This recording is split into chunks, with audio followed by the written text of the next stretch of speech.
Hey, hi, hello, and welcome back to Forever Spinning. Let's address the giant elephant in the room right now. This is not a new episode of So You're Interested In. Unfortunately, work has been beyond busy, and I have not had any opportunity to film anything for this channel in like 2 or 3 weeks, which really sucks. But since I do have like 30 minutes right now, I figured I would film something just to try to get something up and to maybe start a new series on this channel. The concept for this show is rather loose. I just want to be talking about themes, genres, time periods, artists, I don't know, wherever, places in music history. More or less, I just want to be able to contextualize and enrich in some of these times and places in this wonderful world of music that we have. And I want to be able to give you like 4 or 5 record recommendations if this is something that you would want to get into. Although that concept is going to wait until probably the next time that I make one of these, because on this video I want to be talking about 11 criminally underrated records that are in my vinyl collection. Should have had an asterisk there because not all of these are vinyl, but yes, they are still all criminally underrated in my mind at least. We're going to be getting a wide array of records here, and you might think that it's not underrated at all. You might think it's hot street trash. You might think that it is the perfectly respectable level of rated. I don't know. Whatever it is, you can leave a comment below if you think I did a good job on this video, especially talking about some of these records here, and maybe suggest some of your own criminally underrated albums that maybe I've never heard of as well. I think I just explained the general concept of this pretty well, so let's jump right into things with the first record that I have here. It's actually an EP by, and you will notice by the Trail of Dead. This is The Secret of Elena's Tomb. This came out in 2003 and is very much in the same era as Madonna and Source Tags and Code. This is almost just the extras that they had lying around during that kind of era of Trail of Dead, and since they made so many good songs during that era, I mean, anything that would have been left on the cutting room floor probably would have been good. And this EP is evident of that claim. It is short, it is sweet, I think it sounds great, at least this vinyl pressing of it does. If you're looking for more, I guess I could almost say whimsical post-hardcore in a way, I would check this out. It's not that it's like flowery or like light in any way, it just kind of has this air of nothingness around it, which you don't necessarily get in post-hardcore all the time, but I think the Trail of Dead have like almost perfected it in this era. I of course do have an episode of So You're Interested In talking about Trail of Dead, so if you're looking to get into them a little bit more, I would definitely check that out. And if I'm not mistaken, I didn't even mention this EP in that video, which says a lot about how deep their discography is, but I mean, that shouldn't be a knock on this EP either, because it is still fan-frickin-tastic. I would even argue that this is one of my favorite releases from Trail of Dead, which is kind of crazy considering the output that they've had over the past 20 plus years. Plus, if I'm not mistaken, you can probably pick this EP up for a decent price. I would say like 15 bucks if I recall correctly on the Discogs marketplace, so definitely check that out if you are interested. And like I said, check out my So You're Interested In on this video, because I did a good job, I think, breaking down what they have, and this will only deepen your love for that band if you decide to get into them. This next record I wouldn't necessarily say is criminally underrated, because it did get some pretty good reviews when it first came out by critics, and I know that audiences liked it as well. That would be Control Top here with Covert Contracts. I don't know, this is like some of the best modern, just straight up punk that we really have right now. Don't get me wrong, I think that it's bullshit when people say that punk's dead, because it's not. But this is one of those records that kind of takes the meat and potatoes aspect of it all and just amplifies it just enough to bring it to a modern age. It is still engaging, it is still energetic, still makes you want to get up and go. The lyrics to this LP are amazing. I mean, just Control Top knocked it out of the park with this one. I'm very excited to see what they do next. I do have the white variant here. I'm sure you can pick this up on Discogs for like 20 bucks at this point. It did really well when it first came out. I know a lot of people really enjoyed it. I mean, I was one of them. I saw them on tour. These guys are great.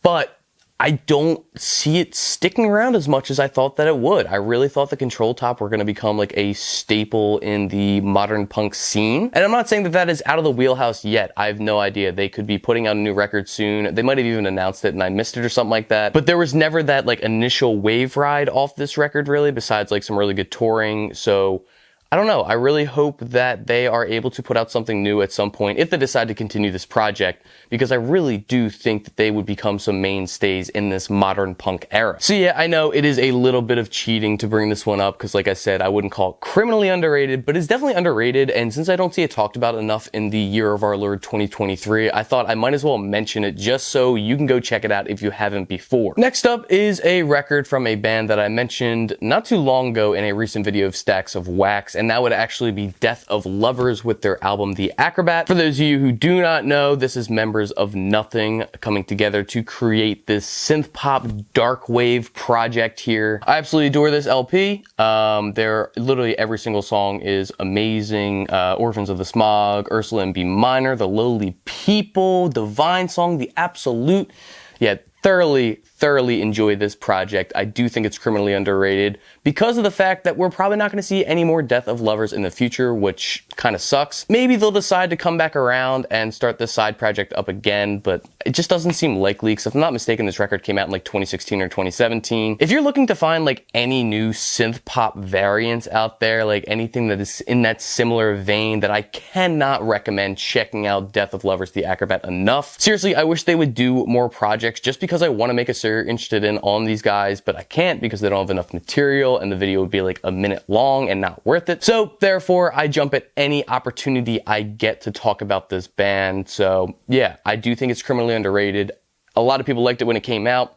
That doesn't necessarily mean that a lot of people know about it nowadays. And because of that, I want to share it with you so you can go discover it yourself and see why I was right all along about this band. But that is enough gushing over Death of Lovers. We're going to move on here into another record. This would be Florida Man, Tropical Depression. This LP kicks ass. I don't listen to it all that often. That doesn't mean that I don't like it. I just remember hearing it when it first came out a couple years ago. And then once I got this vinyl copy, I re-listened to it and realized that this album is criminally underrated. We got Brain Cell, we got Conviction, Right on the Loose, Weeded, Life Insurance. I don't know.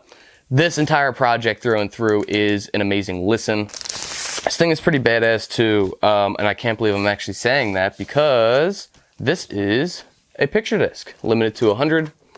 It's pretty cool, actually, and this was one of the first, actually, this was the first picture disc I've ever owned, and I will say that the quality doesn't drop as much as I thought that it would. I'm pleasantly surprised. And it's funny, I don't know too much about Florida Man. I know they have 2 LPs, if I'm not mistaken, maybe an EP or something like that. I don't know if they're in talks of making any new records in the near future or upcoming or anything at all, but I do really think that Tropical Depression here is underrated and should be checked out by any of you guys watching out there who are looking to find something wacky and new. But yeah, I don't have entirely too much to say about this one because it's not a record that I really listen to all the time. And because of that, we might as well move on to the next one, and that would be a Hot Chip in Our Heads. If you see my So You're Interested In on Hot Chip, you'll know that I do really enjoy this LP. It might not be their most famous, their most sought after, but I do think this record kicks ass, and there are some really fun tunes on here. We got Motion Sickness, Don't Deny Your Heart, Night and Day, which is my personal favorite on this thing. Ends of the Earth, Always Been Your Love. Yeah, there are some great tracks on here. Definitely worth checking out at some point because if you're into synth pop, if you're into dance punk, if that's something that you really enjoy, then you'll probably find yourself liking at least a couple of the songs on here. This is the limited pressing that I have here. It is on purple, and then the other record is yellow. Or orange, I guess. I don't know. Whatever you want to call that.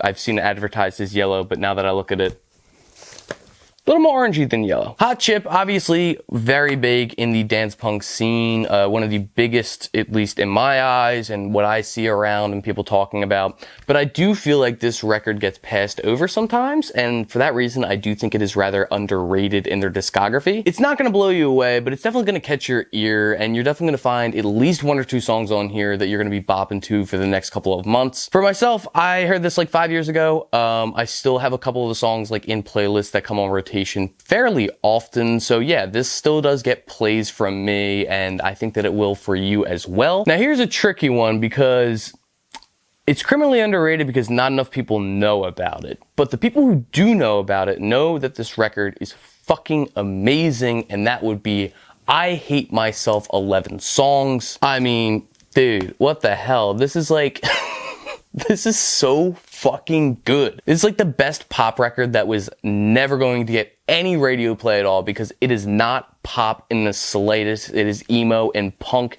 but fuck me sideways, man. This thing just sounds amazing. It is catchy as hell. You'll be singing along the entire time. Yeah, I can't get enough of it. I'm so glad that I finally picked this up on No Idea's website like a couple of weeks ago. They finally did like a repress of it. 'Cause for a while there, it was kind of difficult to find, if I'm not mistaken, but now I think it's readily available. I'm pretty sure I picked it up for like $20 or something like that, something standard.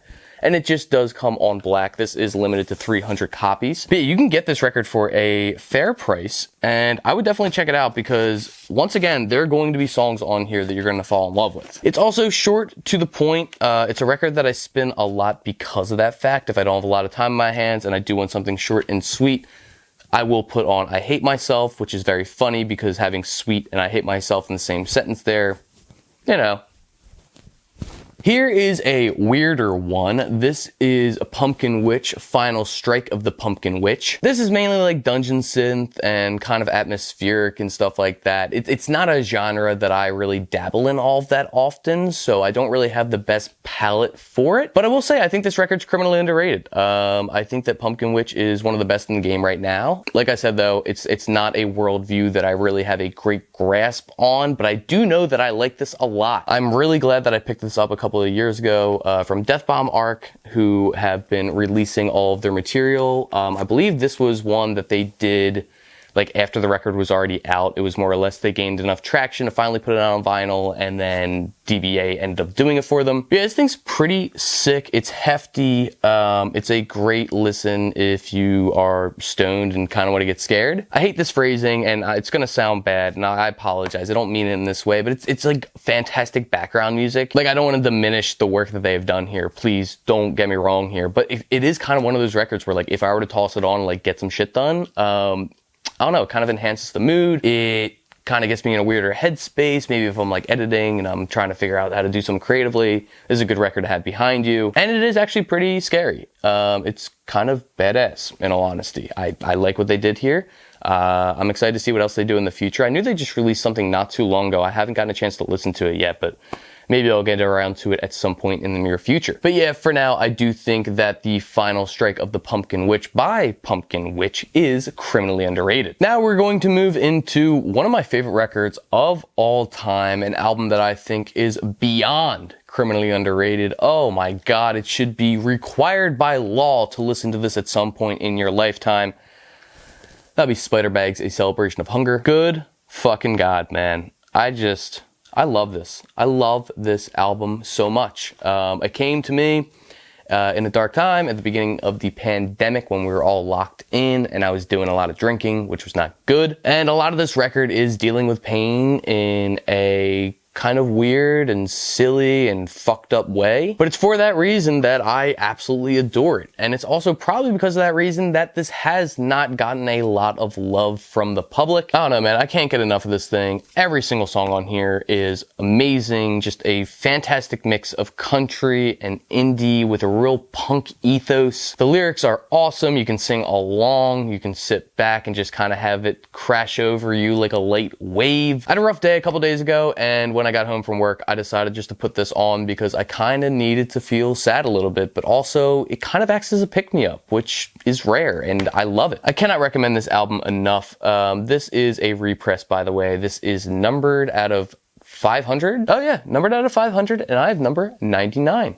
Pretty nifty. Yeah, check this album out if you get a chance. I'm sure you can get it on Discogs for like 20 bucks at this point. I don't think that it's very highly sought after, despite the fact that it should be. But yeah, this is one of my all-time favorites, and not that many people know about it. And for that fact, it is criminally underrated. Also, should have mentioned that I did do a So You're Interested In on Spider-Bags. You can go check that one out. Not many people have seen it because not many people know about Spider-Bags, and I think that that is very sad. And speaking of artists that I have done videos on, we have Wand here with their album Plum. This is just really fun mix of psychedelic rock with indie rock. I think a lot of the tunes are well constructed. I think that they're very fun to listen to. I'm not saying that there's the most substance underneath of this this thing. I'm not saying there's like many deeper meanings, but god damn it, man, these tunes are great. You got the title track Plum, you got B Karma, High Rise, The Trap, Blue Cloud. Yeah, this is awesome. I love Wand. I think you should check them out if you have not already. And this is totally a great starting point to get into them. I do think this record's criminally underrated. They do have a couple of other records that have gotten some good praise throughout the years, and it is so well deserving, but sometimes I feel like Plum gets left out of that conversation. Maybe I'm just looking in the wrong places, and maybe this isn't criminally underrated at all, but in my mind, it is. And I'd be damned if I didn't talk about it, so definitely check this record out. I got this is a used copy, my local record store for like 15 bucks.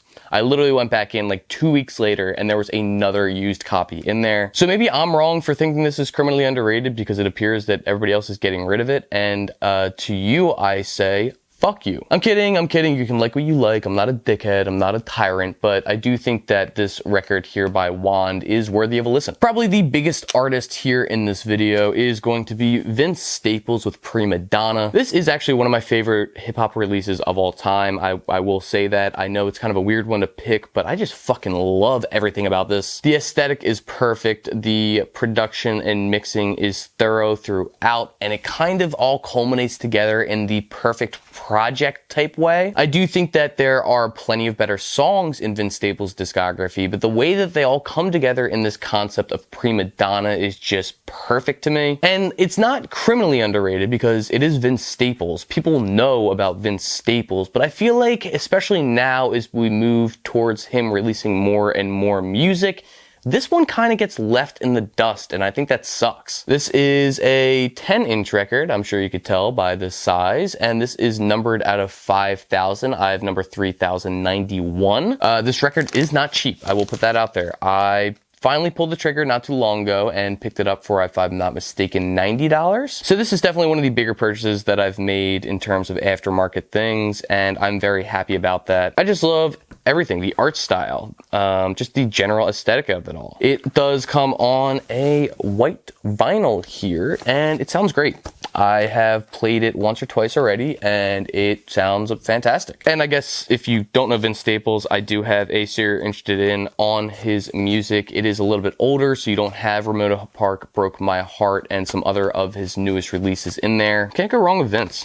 What a stellar catalog that he has, and that's why I think that it's fine to report on this as being underrated because of how many great albums he has under his belt. Yeah, that's some good shit right there. That's some good shit. And last but not least, actually, it's not a vinyl. Like I said at the top, there would be one that is not. It is a cassette, and this is Ed Balloon The Dubs. This is actually another Death Bomb Arc release. I adore this thing. I think it's fantastic. If you're looking for something a little bit on the weirder side of the hip-hop spectrum, then yeah, I would definitely toss on this LP. This copy here is on a blue cassette, very, very dark blue. Looks great. You do get some great features on here from Open Mike Eagle and They Hate Change. Yeah, I mean, this record is awesome. Very excited to see what Ed Balloon has in store for us in the future because I really do think that there is a great career ahead of him with his music. He has a unique sound that should be listened to more by the masses, and for that reason, I think that this Ed Balloon cassette here is criminally underrated. But yes, that will close out this video of 11 albums in my collection that I think are criminally underrated. Thank you again for bearing with me through this bumpy road that I have ahead of me here in terms of work. It's not going to be easy, and it's not going to be fun on my end, but I'm going to do my best to get content out to you because I don't like stopping doing this. Which is a very weird way to say that I enjoy doing this and I would like to continue doing this, but it's kind of difficult right now, so you know, just take it easy on me. But you could help me out by subscribing to this channel so you can stay up to date on any new videos that I have coming out, whether it be a show like So You're Interested In, or a show like Stacks of Wax, or even whatever this unnamed kind of weird variety show is going to be. You're going to get the first information to know about when new videos come out by subscribing, and it also makes me feel good inside, so that would help. As I said at the top of the video, you can scroll down to the comments section where you can let me know if I picked something here that is not criminally underrated, if you think that I missed something that should be in this video, if you have a suggestion of your own, whatever it is, start a dialogue and I'll respond. And yeah, that's it. That's all that I gotta say besides my usual reminder to go out and support your local record store if you are able to, along with the local artists in your area. And, well, until I see you next time, happy listening.